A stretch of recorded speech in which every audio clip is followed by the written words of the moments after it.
Hello and welcome to Todd Talk, where insight meets inspiration. I'm your host, Todd Hiller, and I'm an author, speaker, and longtime community leader, here to guide you on a journey towards fulfillment and balance. In every episode, we'll explore ways to fill life's emptiness, helping you uncover practical tools to create harmony, purpose, and happiness. Whether it's thriving in your career, nurturing personal growth, or simply finding joy in the everyday, Todd Talk is your space for real conversations and actionable advice. So let's thrive together, personally, professionally, and beyond. This is Todd Talk, and I'm thrilled to have you here.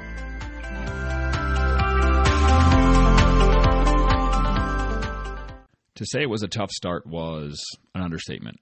The snow was super deep, deeper than expected, deeper than it has been in 6, 7, 8 years.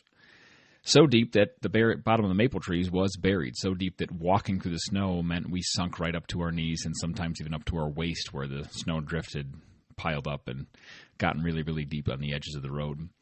We had equipment that malfunctioned. Walking through the woods felt like every single step was an 8-hour day. Some things broke, some things didn't cooperate, some things malfunctioned, and it led to this feeling of, are we ever going to get started? So maple syrup season for me is always a very special time in my life and a very special time at the farm for me. My family has been working that same piece of ground, and the family farm has been in our family now for 100 years this year in 2026. So that's a really big deal. So this marks the 100th year that we've been using our blood, sweat, and tears to work the land and make something out of the natural ground and the natural habitat and the things around us.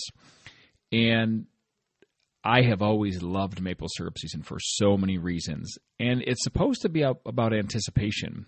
But this year, it definitely started with aggravation, and that can be really tough. And I definitely had some times where I kind of sat down and just stared out at the hayfield covered in snow at the farm while we were trying to work on things or fix things and thought, well, maybe we're never going to do this year. Maybe we tried our best for 99 years and the 100th year just isn't going to happen. Maybe it's just time to throw in the towel for maple syrup season this year and say, we'll try again next year because this year has been such an uphill battle and nothing wanted to cooperate. But sometimes life doesn't start when we want it to start. Sometimes the season doesn't begin when the calendar says it should. Sometimes we have to wait. And that can be really, really difficult.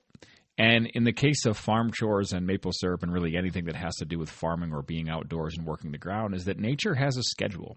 And we don't always get a copy of it. No one puts a memo in our mailbox of what Mother Nature has up her sleeve and what she's planning to do for the next 6 or 8 months. Sometimes we just have to kind of go with the flow and hope everything turns out okay.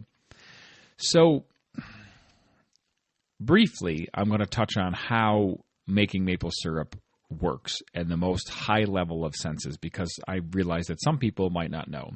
So, we need nights that are below freezing. We need days that are above freezing. It can't be too warm because the sap won't run because the tree will just send it all up and it'll want to quote-unquote grow basically because it's too warm.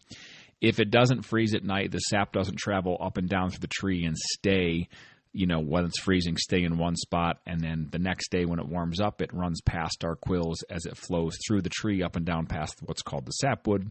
When it does that natural flow, it runs out the quills into our buckets in this case, or some people use tubing, into the tubing, and it's collected. Awesome.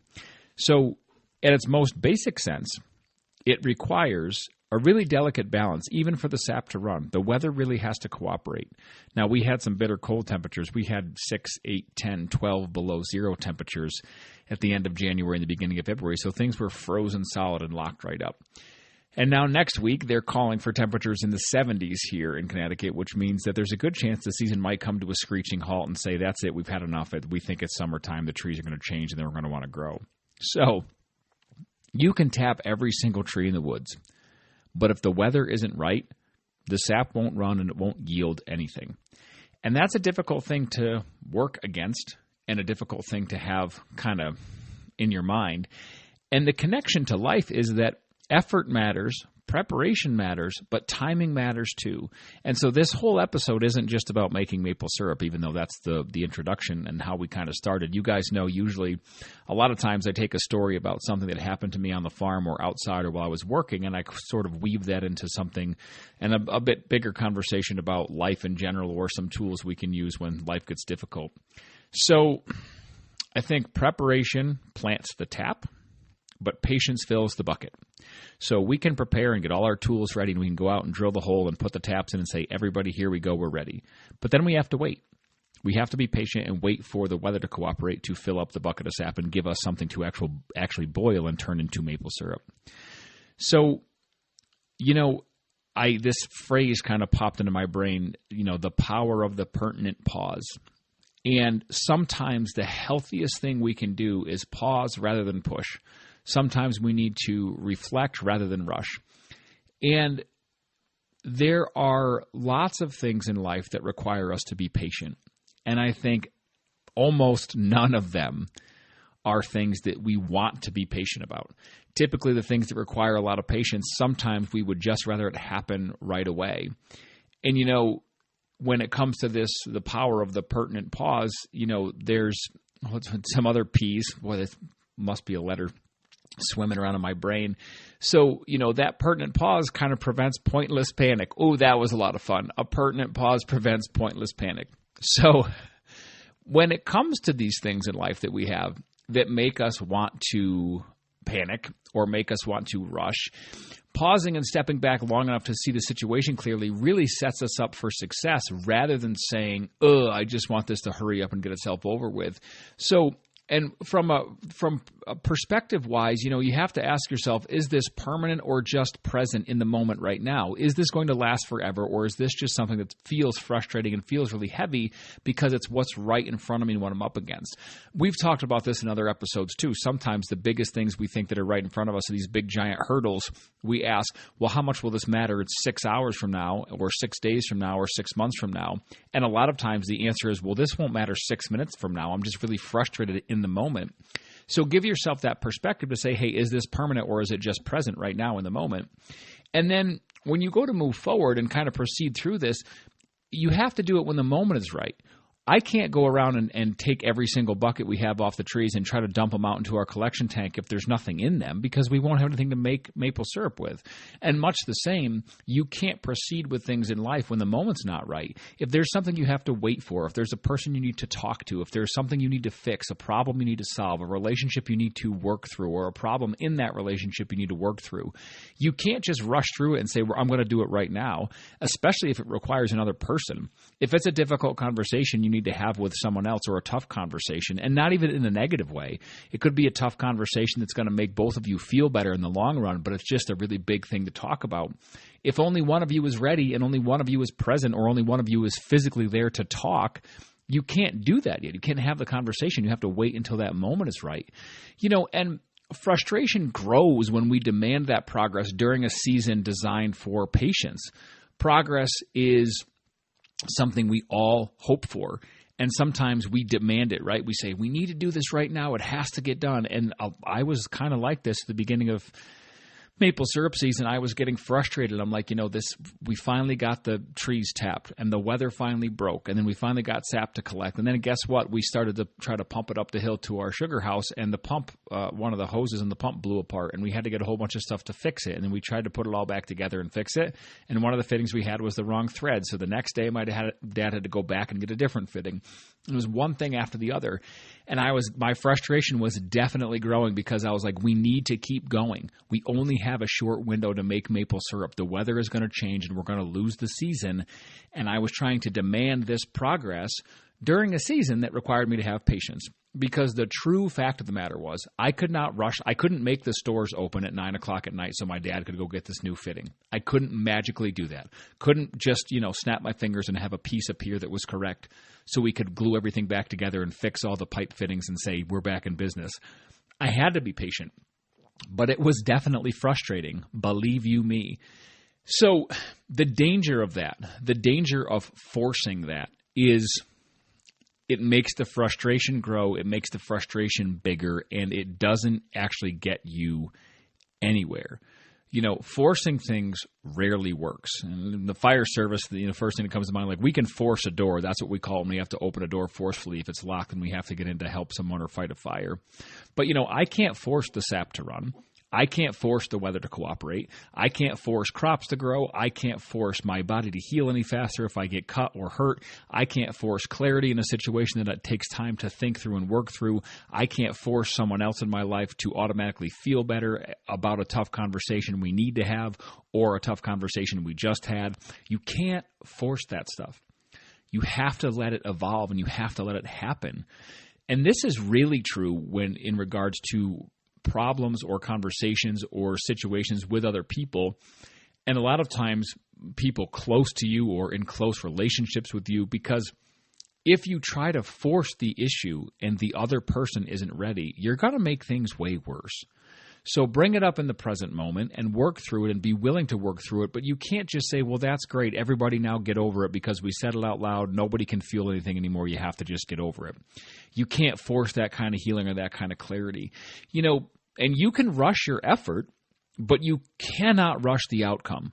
You can say, I want to do this right now and hurry up, but you can't rush what's actually going to become of the situation once you work through it. And I would caution you, because rushing through things often really makes it worse and doesn't give you any sense of, well, maybe it gives you a sense of completion, but it certainly doesn't do it the right way or the best way if you're just going to rush through it and kind of push through and hope that everything turns out the way you want it to. Because if you do that, you're often not going to think through the things you want to say. You're rushing through it just to get the task done, and you're not looking at the bigger picture of what's going to go forward. Because here's the bold fact. When you are dealing with a situation, rushing through it gets it over with quickly, but then it might drag it out a whole lot longer on the back end of things. If you rush into anything unprepared or without thinking through it, that's okay. You can do that if you want, but think of how much more difficult it will be on the backside to work through everything when everything that you put forward and all the effort you put forward in that was so quick and so rushed that it wasn't well thought out, and it really was pretty lackluster when it comes to trying to solve the problem or work through the feelings or whatever it might be. So some things in life respond to a hustle, right? Other things respond to patience. If it comes to a sport, if it comes to you making sure you're staying on top of your tasks at work or staying on top of your to-do list at home and your chores, sometimes hustle is good. Some things respond to hustle. You can get through those things quickly and momentum can build. And when you do one thing, you get the energy and the motivation to do a second thing because you can ride that feeling of accomplishment and that high of saying you're feeling productive right into the next task. And you can hustle through that stuff. But other things in your life definitely respond to patience, and hustle doesn't always work. So there's this other what am I looking for? Alliteration. That's the word. My brain is working overtime now.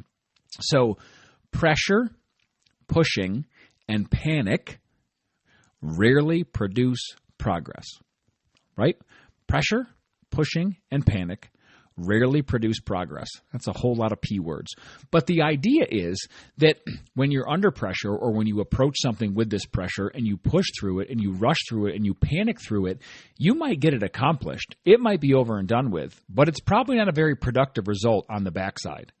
Think of all the times in your life when you have rushed through something, and then I know it's happened to me countless times. You rush through something just to get it done and just say, well, fine, it's done. And then you realize, I should have just taken the time to do that right, because now I'm working twice as hard after the fact to try to fix all the things that I overlooked or skipped the first time because I was trying so hard to rush through it and push through it, or I was panicked about it. And it's not progress. It's more of an uphill battle to go back and fix everything that was not accomplished the first time. So I encourage you to try to ask yourself some questions like, am I trying to force something that needs time? Or am I fighting the season instead of kind of flowing with it and working through it in the natural progression and the natural scope of the time frame of things? Because I think everybody has things that they're trying to work on in their life. I think everybody has things that they know has a certain season or needs some time, but we're not always patient enough to wait for that kind of stuff. Sometimes we say, this has to be done right now. I'm just going to force it and do it no matter what. And I'm going to do it regardless of what the outcome is. But unfortunately, if it's a situation that needs time, pushing through it and forcing your way through it isn't going to actually fix the situation. Most of the time, it's going to make it worse. And one way I think you can navigate these frustrating seasons, because listen, I'm a person just like you. I have feelings and big emotions, and sometimes I get frustrated and upset and I respond really emotionally to situations. But there's power in the pause, for one. But also, I think we can, when it comes to perspective and tools to navigate these frustrating seasons, I think we can shrink the time horizon, right? Instead of asking ourselves, when will this end? We can ask, what's the next right step, or what's the next best step? What will carry us through the next portion of this in the best way, in the most proficient way, in the most effective way, rather than how long is this going to take or how long is this going to last?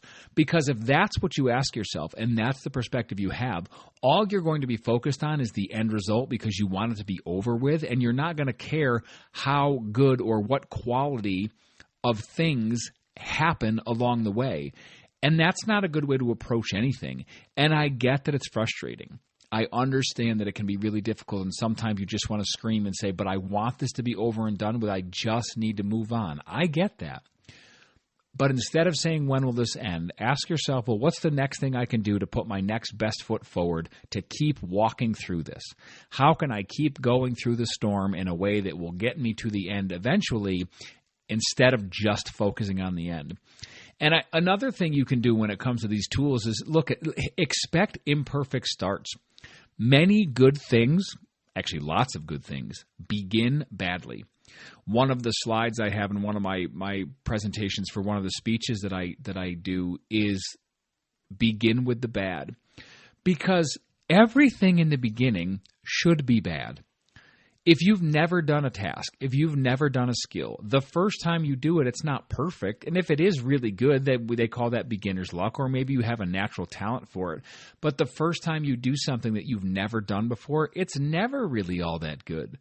You can begin badly. Lots of good things in our life started out badly. If you have ever danced, sang, played a sport, ridden a bicycle, ridden a jet ski, a motorcycle, a snowmobile, climbed a tree, climbed a ladder. I mean, countless things. Thrown a baseball, a football, kicked a soccer ball, tried to score a goal. Countless things in our lives. Many, many, many, so many of them, if not all of them, begin badly, right? They start out in a way that's not all that great and certainly far from perfect, but that's why we practice. So if you have this situation in front of you that you're trying to smash through and rush through, remember, don't focus on the end. Remember that it's okay if what's going on at the beginning is kind of bad and kind of frustrating. It can get better from there. And in most cases, if you keep working at it and stay focused on it, it will get better from there. You just have to allow yourself the time and the space to walk through it. A rough beginning does not predict a poor ending, not by a long shot. That's why things like plays, you go to see a Broadway play, they rehearse for months and months at a time before they actually put the show on, because that rough beginning, when people are still holding scripts in their hand and they don't know where their blocking is, they don't know where to walk, they don't know all the song lyrics, they don't know the dance choreography, that doesn't mean that the ending is awful, that when they go to finally put the show on that it's terrible. Quite the opposite is true. The rough beginning paves the way for them to get better and take the necessary steps to practice and practice and practice. And again, not force it. They can't have two rehearsals and then say, fine, we just want opening night to happen right now because we want the excitement of the show to be right now or the concert to be right now. They give it time and space to evolve and for themselves to get better. And we as people are no different. You don't have to be a Broadway actor for this to be true. You can be a regular person in whatever tasks you start with or whatever things you're working through or working on. When you first start, if it's bad in the beginning, that's perfectly okay, because then you can get better and you can keep working at it and you can become better. And when it is time to walk through it and take the next step, you can do that and end up with a really great thing as an outcome instead of just saying, well, I did this once, now I want the second time to be perfect. That's not realistic. And it's also not helpful. It's a tough thing for your brain to work through because it builds more frustration. And the other thing I want to give you a reminder to do is control what you can. In the world of making maple syrup, me, my dad, my family, we can control tapping the trees. We can control fixing the equipment. We can control going to collect the sap. We can control boiling it. We can control drawing it off and making it into maple syrup and putting it into bottles. We have control over all that. We've been doing it for 100 years on that property. I've been doing it since the year I was born. My mom and dad moved there 4 years before I was born. So literally my entire life, I have been making maple syrup. Well, my entire life thus far. My life's not over yet. But the things we can't control are the weather, the temperature swings, when the sap will actually flow and run for us. Well, I can't control that. No amount of frustrated anger and pressure and aggressive action will change any of those things. I can't change them. I have zero control over them. And remember, focus on what you can control and let go of the things you can't control. Because if you waste all your energy on things you can't control, you'll have no energy left to do the things you actually can control. And so in regards to, my perspective about the maple syrup season, I can control the tap. I cannot control the temperature. And this is true in life also. You can control what effort you are putting forward. You can control your words. You can control your thoughts. You can control your actions. But you cannot control the temperature, quote unquote, so to speak, of the situation, of the relationship, of the room, right? You can't control that atmospheric climate that is the emotional temperature or the emotional climate of the room or the situation. You just have to work with what you're given. And every season eventually turns, you guys. Maple syrup season for me, it's sad when it ends, but I know in my heart that it is going to end. I also know that winter never wins forever.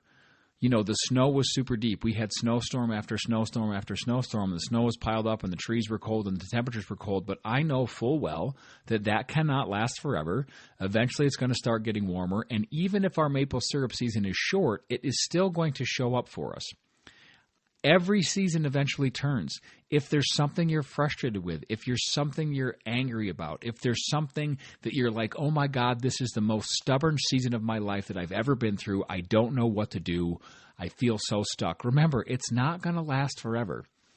Even stubborn seasons surrender eventually. Even the coldest winter with the most snow piled up, I've never seen snow in Connecticut last until June. It always is going to give way to temperatures, warmer temperatures in the sun and to melting into summertime. And much the same, it's always going to give way to springtime. And even though it's been a really harsh winter, we will have a chance to make maple syrup. Some years it's just a little more brief than others. And life is like that too. Some situations you're going to have a really brief window to walk through things and to solve their problem, and then it's naturally going to move on. And that's okay. That's perfectly okay. So in terms of me and my family, the weather has started to shift, right? The sap has started to run and to flow, and our season began. I was so happy, so happy. Friday night, we went for the first time and lit a fire and started to boil our sap and start the process of making maple syrup. Year 100 happened. Here we go. It happened. Even if the season is short, I can say now that we got underway. All that frustration I felt, everything that broke, that malfunctioned, the weather that wouldn't cooperate, the trees that wouldn't run, the things that malfunctioned at the farm, all that stuff, if I tried to smash my way through it, guess what? We still wouldn't have had a chance to make syrup until now. I can't control the weather. I couldn't make the trees run. I couldn't fix those things. I had to just give it time and let it work out the way it was going to work out. Life is like that also. For weeks it felt like nothing was happening for syrup season. And I know sometimes in life it feels like weeks that nothing is happening in our personal lives or with our personal goals or with our to-do list or with our chores or with the laundry or the house being messy or any host of 100 different things that we as people and adults face all the time. But the good news is, in terms of both life and maple syrup season, the sweetness was always coming. It just refuses to be rushed sometimes. The maple syrup was going to get there eventually. Those things in your life, those good things in your life, those blessings in your life that you're going to someday look back on and be like, oh my God, this was worth the wait. Those things in your life that you're going to say, gosh, this is so fantastic. I'm so happy it finally happened to me and it showed up now. This feels amazing. They couldn't be rushed, but gosh, they are well worth the wait sometimes. So remember that as you're walking through things and as you're kind of facing those difficult things in life head on. And as we close and wrap up, I want to remind you, if you're in a frustrating season right now, remember this. Just because the sap isn't flowing yet doesn't mean the tree is empty. My metaphor to life for that is just because the things in your life aren't happening yet doesn't mean there is no potential for greatness in that situation or within that person or within you as a person. Sometimes, some seasons are for effort. Some seasons are for patience, and some seasons are for sweetness and for enjoying the fruits of your labor and the good things and the blessings in your life. You as a person, you as a vessel, just like the tree, there is sap in the tree, and eventually it's going to run for us. And there are beautiful things in you. There are solutions in you. There are answers to difficult questions in you. There is love within you to give to other people in your life. There is love to make up that relationship that you're having a fight in or that you're working through a difficult problem in. There is love in you to give. There is potential within you. There is talent for things inside you, some of which you haven't even discovered yet. You have beautiful things in you, wonderful, wonderful things in you. And sometimes it just means we have to be patient and let the season wander on and wind on a little bit for us to tap into those, no pun intended, and for us to find those and let them be revealed. So as we close and wind down, you guys, I want to thank you so much for being here and remind you to pause with purpose, proceed with patience, and trust the timing. Thank you so much for your time. I appreciate you very, very much. Be well.